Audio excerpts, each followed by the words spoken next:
3주택 이상자는 현행보다 0.1에서 1.2%포인트까지 세율을 누진적으로 인상하여 최대 3.2%까지 과세하도록 하겠습니다. 다주택자에 대한 금융 규제도 강화하겠습니다. 투기 과열, 조정 대상 지역에서는 금융기관에서 돈을 빌려 투기를 할 수 없도록 엄격히 제한하겠습니다. 주택임대 사업자에 대한 과도한 세제 혜택을 조정하고 대출 규제를 강화하겠습니다. 대책 발표일 이후 투기 과열 지구 내에서는 가계대출과 동일하게 LTV 40% 규제를 적용받도록 하고 고가주택 구입 목적으로는 주택담보대출을 받을 수 없게 하겠습니다. 9월 13일 목요일 김성수의 시시각각입니다. 오늘 오후 2시 30분 정부가 집값 급등을 잡기 위해 고강도 부동산 대책을 발표했습니다. 문재인 정부 출범 이후 벌써 8번째 내놓은 부동산 대책입니다. 어떤 변화가 있는지 짚어보는 긴급 진단 시간 마련했는데요. 원광디지털대학교 부동산학과 강남훈 교수님과 전화 연결되어 있습니다. 강남훈 교수님 안녕하세요. 네, 안녕하세요. 강남훈입니다. 예. 먼저 오늘 발표된 9.13 부동산 대책, 구체적으로 어떤 내용이 담겨 있는지 좀 간단하게 정리를 좀 해봤으면 좋겠습니다. 네, 일단 크게 보면 두 가지로 볼 수 있는데요. 예. 첫 번째는 이제 부동산세를 좀 올리자, 종합부동산세를 올리자. 그러니까 과거에 3%까지였는데 이제 3.2%까지 중과를 하겠다는 것 하나고요. 예. 또 하나는 이제 추가 대출을 억제를 해서 좀 수요를 억제하자라고 하는 거로 볼 수 있거든요. 예. 이걸 좀 구체적으로 보면 기본적으로 이제 주택담보대출을 2주택 이상 세대 규제 지역 내에서 주택을 구입하거나 하거나 또는 비거주 목적 국가주택을 구입해 이제 주택담보대출을 금지하겠다. 그다음에 임대사업자에 대해서 좀 대출을 현행 80%에서 LTV를 한 40%로 낮추겠다 등등의 대책이 포함되어 있습니다. 예. 자, 이거를 갖다 좀 세 개로 나눠서 하나씩 살펴보겠습니다. 세금으로 규제를 하겠다라고 하는 대책들부터 짚어보려고 하는데요. 종부세가 파격적입니다. 서울과 세종 등은 2주택 이상 종부세가 최고 3.2%까지 오르게 되고 또 종부세 과표가 3억에서 6억 구간 사이가 신설된단 말이죠. 좀 이렇게 그 종부세가 강화될 경우 어떤 변화가 예상됩니까? 일단 그 종부세의 3억 원 이하, 그러니까 6억과 3억 사이에 이제 새로운 구간이 생긴 것은 새로 생긴 것은 아니고요. 예. 기존에는 이제 부과되던 것입니다. 예. 3억 이하는 이제 시가로 하면 대체로 1주택 경우에는 한 18억 이하 정도 되는데요. 예. 그러니까 현행 0.5%입니다. 그럼 변함이 없고요. 이제 3억에서 6억 정도가 이제 0.6%에서 이제 0.7%. 그래서 0.2%포인트 오르게 되는 거죠. 예. 그래서 종합부동산세가 늘어나면 아무래도 세 부담이 늘어나면서 주택 소유에 대한 그런 부담감을 느낄 수는 있습니다. 근데 이 정도의 3.2%포인트까지라고 하더라도 일반 대상은 다 아니거든요. 그렇겠죠. 다주택자라든지 이런 분들이기 때문에 그렇게 크게 부담을 느낄 것 같지는 않습니다. 또 하나는 지금 당장 부과되는 것이 아니라 12월이나 1월 달에 부과되는 거거든요. 그렇겠죠. 네, 그래서 시장에서 일단 예측은 할 수 있게 된 것이고요. 그리고 그 영향이 지금은 좀 나타나지 어렵지 않을까 하는 그런 생각이 좀 듭니다. 그리고 지금 이제 과표에 근거한 거기 때문에 실제 시장 가격하고는 차이가 굉장히 많이 있기 때문에 뭐 많은 사람들이 걱정할 그런 상황은 아닌 것 같습니다. 자, 그리고 투기 지역에서 임대사업자 대출이 제한된다고 아까 그 정리할 때 말씀해 주셨는데 그러니까 결과적으로 이제 대출 규제라고 하는 것도 또 강화가 되는 그런 상황이란 말이에요. 그러면서 또 임대사업자들에게 세제 혜택이 결국 조정되는 형태로 그러니까 정확히 말하면 한 8개월 만에 그렇게 바뀌게 됐는데 자, 일단 대출을 알아보고 있는 임대사업자들한테는 정말 큰 타격 아닐까 생각이 되는데 부동산 시장에는 어떤 영향을 미칠 것 같습니까? 네. 그 임대사업자들에 대해서 그동안 정부가 이제 올해 4월 30일까지 등록을 해라. 그러면 다양한 세제 혜택을 주겠다라고 해가지고 임대사업자들이 다 등록을 한 그런 경향이 있거든요.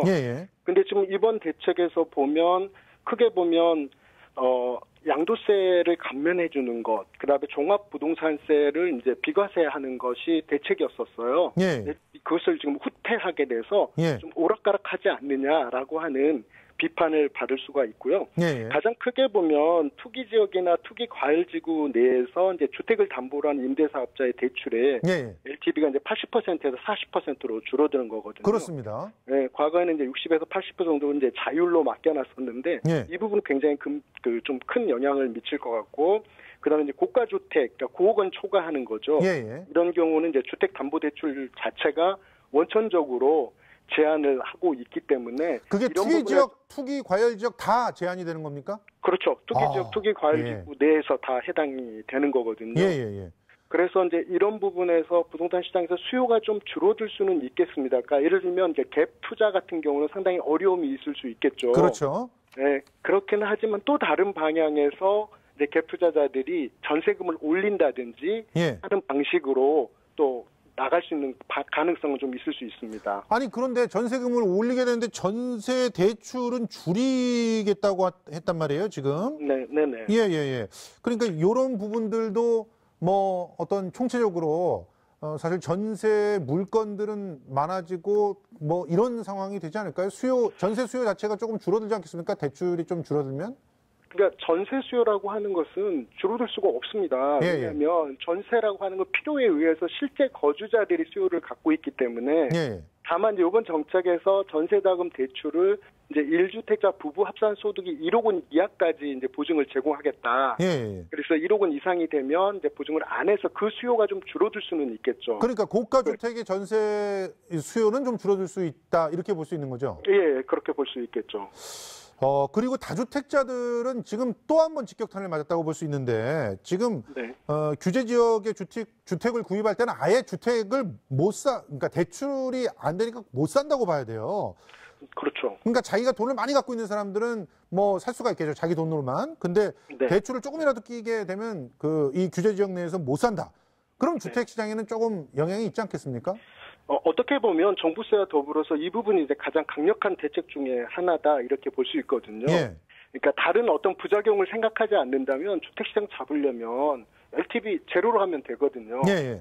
근데 그렇게 할 수 없으니까 지금 이제 2주택 이상의 보유 세대가 이제 규제 지역 내에서 신규 주택을 구입하려면 예. 이제 주택담보대출을 금지하겠다. 아예. 예. 그러니까 다주택을 갖지 말아라.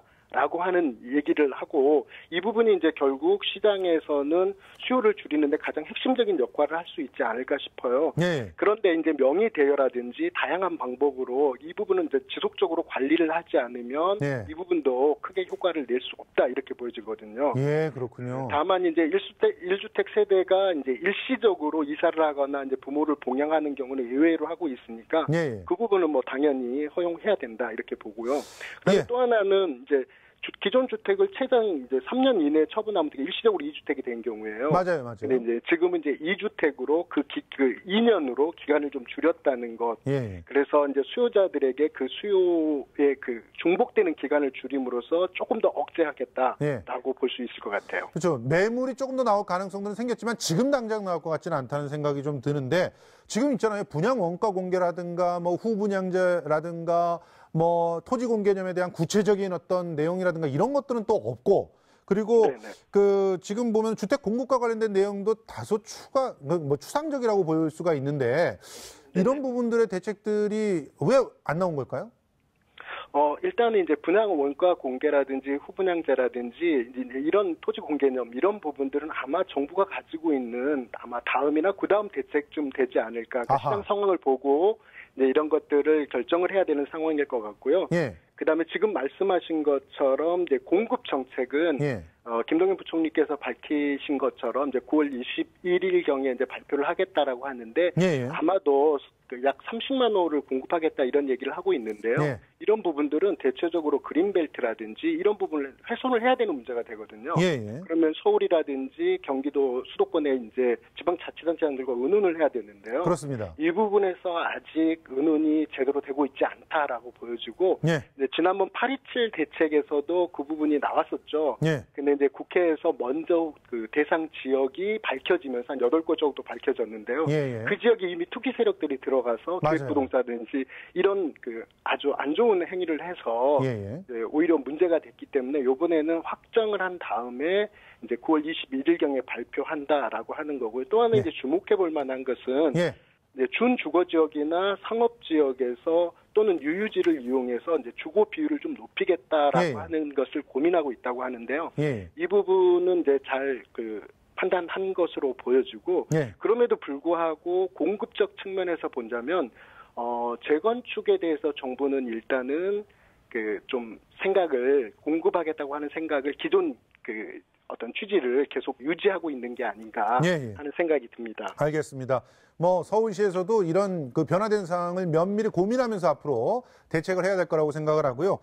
서울시장께서 약속한 그린벨트에 대한 훼손은 없다라는 그 내용도 어떻게 지켜지는지 지켜봐야 될 거라고 생각합니다. 네, 지금까지 원광디지털대학교 부동산학과 강남훈 교수님과 9.13 부동산 추가 대책에 대해서 일단 간략하게 정리해 드렸습니다. 오늘 고생하셨습니다. 네, 감사합니다. 네.